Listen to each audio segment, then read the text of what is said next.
안녕하세요. 굿닥터스 조재학입니다. 오늘은 울산 삼산동에 위치한 오네트 헤어라는 곳에서 제 단골 미용실인데요. 머리도 자를 겸 오랜만에 염색도 할 겸 해서 한번 와봤습니다. 안 그래도 오네트 헤어 원장님께서 평소에 눈에 대해서 궁금하신 게 많으시다고 오늘 제가 오면은 여러 가지 물어보실 게 많다고 그러던데 오네트 헤어 원장님과 머리를 하면서 영상을 한번 제작해 보도록 하겠습니다. 많이 기대 부탁드릴게요.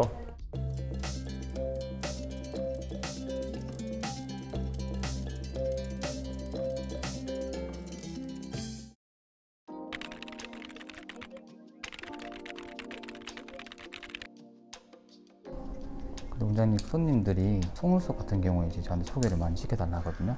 속눈썹 연장 말이죠. 그렇죠. 그러니까 제 손님들은 아무래도 그런 쪽에 종사하시는 분들이 많다 보니까 많이 소개를 해주는데 한 가지 궁금해하던 게 속눈썹을 많이 붙이고 이게 떼지면서 주기적으로 하게 되는데 제가 봤을 때는 눈에 좀 나쁘지 않을까 좀 걱정도 되고 계속 평생 할 수는 없으니까 어떻게 해야 되는지 그게 어떤 장단점이 있는지. 맞아요. 옛날에는 이 속눈썹 연장술 있잖아요. 속눈썹 붙이는 게 네네. 일부 직업군의 여성분들이 많이 붙였거든요. 아, 그렇죠. 일반 사람들은 잘 안 붙였는데 요즘은 저도 진료실에서 보면은 일반 평범한 주부 뭐 회사원 아가씨들도 다 속눈썹 연장을 다 하시더라고요. 그게 이제 요즘 전반적인 사회 트렌드인 것 같은데 근데 이제 안과적으로 보면은 속눈썹 연장술이 진짜 안 좋아요.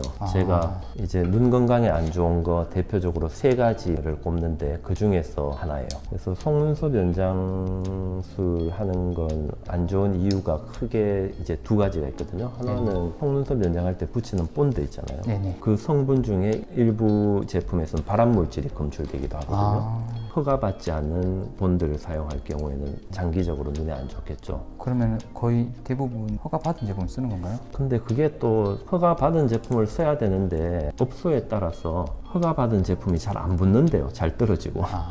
그래서 허가받은 제품을 이렇게 전시만 해놓고 실제로는 비인가 제품을 쓰는 데도 있다고 제가 듣긴 들었거든요. 이게 전에 이제 뉴스에도 한번 나왔어요. 그거를 제외하고도 이제 안 좋은 이유가 이 본드가 눈물 나는 이 구멍 속으로 스며들어서 눈물 구멍을 다 막아버리거든요. 아, 그게 그냥 무조건 일어나는 건지 아니면은 100% 일어납니다. 그래서 누구든 다 가면 같이 그렇게 된 상황이겠네, 그죠? 그렇죠. 그래서 그 본드가 이제 스며들기 때문에 이 눈물 나오는 구멍을 다 막아버려서 100% 안구건 조정이 생겨요. 그래서 저는 속눈썹 연장 하시는 거 뭐 이왕 한 거는 뭐 뗄 필요는 없겠지만 이제 다 떨어지면 이제 그냥 자연스럽게 본인 원래 속눈썹 그대로 지내시라고 제가 이렇게 권유를 해요. 그렇게 되더라도 이제 나빠져서 오신 분도 있고 어느 정도는 안 나빠져서 몰라서 계속 방치하는 경우도 있을 거 아니에요. 그거는 혼자서는 이렇게 자가 진단해서 알 수 있는 방법 없네요. 그렇죠. 그래서 실제로 이제 속눈썹 붙이고 난 뒤에 눈이 불편해졌다고 안과에 많이 오세요. 그러면 이제 그런 원인들이 이제 제가 발견을 하고 환자분들에게 알려주죠. 다른 질문이 하나 있는데요. 제가 이제 원래 눈이 너무 좋았는데 어느 순간 눈이 너무 나빠졌어요. 물론 컴퓨터도 하고 게임도 하고 그래서 그런 줄 알았는데 안과나 한경집을 가면은 원래 성인이 돼서 눈이 안 나빠진다고 했는데 저 같은 경우는 좀 특이한 케이스다. 제 직업은 말하진 않았지만 가만히 생각해 보니까 지금처럼 이렇게 머리를 자르기 위해서 한 곳을 계속 주시하고 있다 보니까 눈이 나빠지는 거 아닌가 라는 좀 걱정을 했어요. 근데 그게 그 부분 때문에 그런 건지 좀 궁금하더라고요. 성인이 되면은 눈이 일반적으로 안 나빠진다고들 많이 알려져 있는데 실제로 나빠져요. 전혀 안 나빠지는 게 아니고 좀 덜 나빠지는 건 확실히 맞는 것 같은데 정확한 원인은 뭐 여러 가지 있겠지만 가장 그래도 많이 밝혀진 원인이 가까이 있는 사물이나 글자를 오랜 시간 보면은 눈이 나빠지는 근시가 생기는 거죠. 원장님 말씀하시는 거 보니까 일부 관계에 있는 이야기 일 수는 있어요. 이거보다 더 모든 사람들이 많이 접하는 게 스마트폰이잖아요. 그죠? 그렇죠. 그래서 실제로 가까이 보는 시간이 늘어나면서 어린 나이에는 더 많이 나빠지고 성인이 돼서도 과거보다는 이렇게 나빠지는 경우를 우리가 종종 많이 봐요. 그래서 제가 요령을 하나 알려드릴게요. 뭐 스마트폰이야 조절해야 되는 거고요. 직업적으로 이제 가까이 볼 수밖에 없는 직업이잖아요. 이럴 때는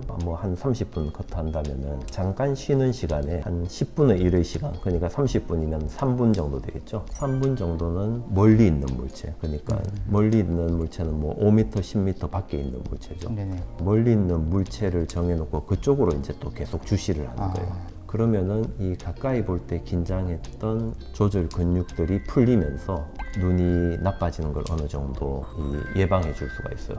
이건 과학적으로 증명된 내용이고 또 너무 실내 생활만 오래 하시는 분들 있잖아요. 특히 어린 나이에 그런 분들은 눈이 많이 나빠져요. 그래서 바깥 활동을 최소한 2시간 정도 밖에서 뭐 운동을 한다든지 밖에 다닌다든지 이런 네네. 바깥 활동을 한 2시간 정도 하는 것도 눈이 나빠지는 걸 예방하는 데 많은 도움이 준다는 최근에 많은 연구들이 있어요. 아, 그만큼 가까이 많이 보니까 네.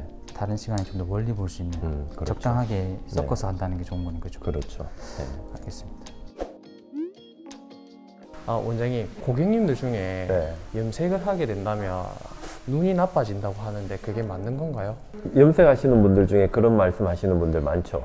네네. 저희 안과에도 환자분들이 오셔서 그런 말을 하시고 제가 많이 듣거든요. 제가 결론부터 알려드리면은 염색을 많이 한다고 눈이 나빠지는 거는 결코 아닙니다. 그런 말이 어디서 생겼을까, 그죠? 제가 나름대로 이제 조사해본 거하고 곰곰이 생각해본 결과 크게 2가지인 것 같아요. 첫 번째는 집에서 자가 염색하시는 분들이 많잖아요. 염색하면서 이제 머리를 감을 때 이 염색약이 눈에 들어가는 경우가 있나 봐요. 예, 그런 경우에는 이 염색약 자체가 많은 화학 성분이 있기 때문에 이게 눈에 들어가면은 우리 까만 눈동자를 손상시켜요. 그래서 각막염을 만들거든요. 그렇게 되면 갑자기 눈이 안 보이면서 따갑고 눈 뜨기도 힘들고 눈물이 막 나거든요. 그걸 이제 각막염이라 그러는데 그렇다고 눈이 나빠지는 건 아니고 그건 일시적인 눈에 염증이 생긴 거죠.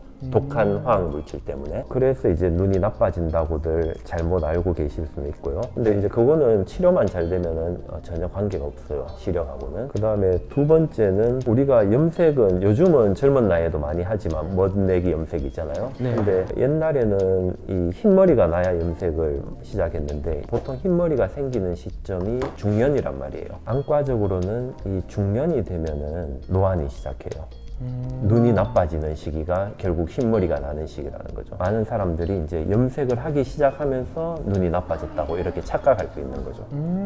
그래서 이제 염색을 자주 하면은 눈이 나빠진다는 말이 생겼지 않겠나 제 나름대로 그렇게 한번 생각해 봤어요. 그러면 다음부터는 고객님이 만약에 저한테 이런 질문을 하시게 된다면 저는 원장님이 말씀해 주신 것처럼 이렇게 말씀하면 되겠네요. 네, 그렇죠.